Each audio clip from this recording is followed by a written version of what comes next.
Доходы ГУП «Ингушавтотранс» выросли в 2 раза. Предприятие зарабатывает более 3 миллионов 200 тысяч рублей ежемесячно. Об этом сообщил глава региона Махмуд Аликалиматов в своем телеграм-канале. Он подчеркнул, что увеличение доходов предприятия – это результат системного подхода и грамотного управления. На субсидирование убыточных рейсов было направлено более 2 миллионов 800 тысяч рублей. По словам Калиматова, часть направлений остается убыточной из-за малочисленности пассажиров или удаленности населенных пунктов, но маршруты будут сохранены.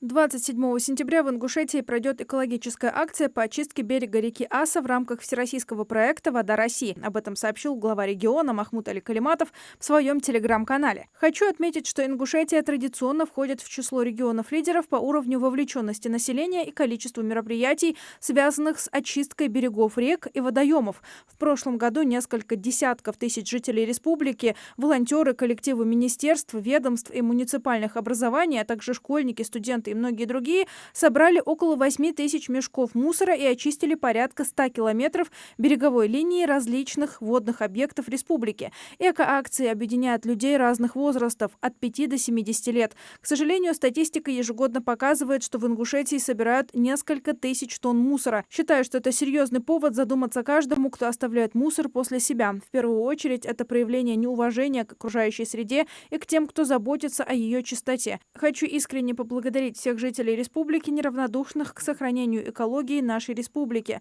за их труд и гражданскую позицию. Для них забота о чистоте берегов наших рек стала не разовой акцией, а образом жизни.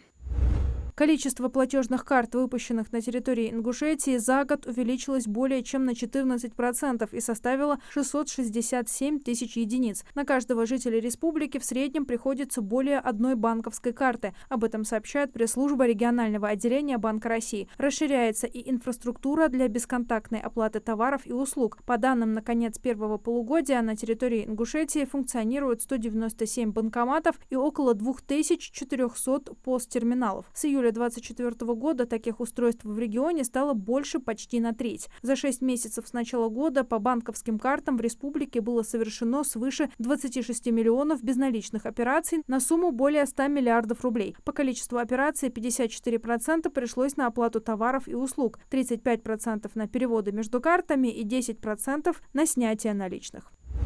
Сотрудники Джайрахско-Асинского музея-заповедника на территории башенного комплекса Лялах обнаружили ранее неизвестную склеповую гробницу. Усыпальница находится на склоне горы в юго-западном направлении от башен в лесном массиве. Склеп полностью разрушен, сохранились лишь юго-западные и юго-восточные углы.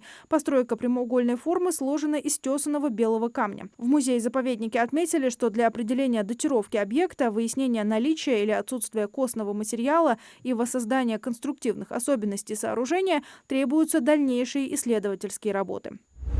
Новый ГОСТ по доступу к защищенным данным заработает в России с октября. Стандарт устанавливает единообразие процесса узнавания пользователя при получении доступа к защищенной информации. Например, аутентификация может быть простой, усиленной или строгой. Описываются в документе и уровни доверия к лицу, получающему информацию, в зависимости от нее самой. Например, лицам с низким уровнем доверия достаточно использования одноразового пароля. Средние и высокие уровни предполагают усложненное получение доступа, вплоть до использования специальных физических устройств. Уточняется, что документ должен вступить в силу с 1 октября этого года. В России продавцов просроченной продукции предложили автоматически привлекать к административной ответственности по аналогии с механизмом автоштрафов за нарушение ПДД. Законопроект разработан Роспотребнадзором. Ведомство обратило внимание, что несмотря на введение маркировки, наблюдается большое количество случаев продажи залежавшихся товаров. Отмечается, что каждый месяц фиксируют более 18 тысяч нарушителей. Уточняется, что штрафы за продажу некачественных продуктов уже установлены. Для индивидуальных предпринимателей они составят от 30 до 40 тысяч рублей с конфискацией товара, для компаний от 300 до 600 тысяч рублей. В Роспотребнадзоре указали, что в целях снижения административной нагрузки на бизнес взыскания начнут действовать только с 2026 года. В ведомстве также предлагают ввести штраф в размере 50 тысяч рублей для продавцов, которые не зарегистрировались в системе маркировки.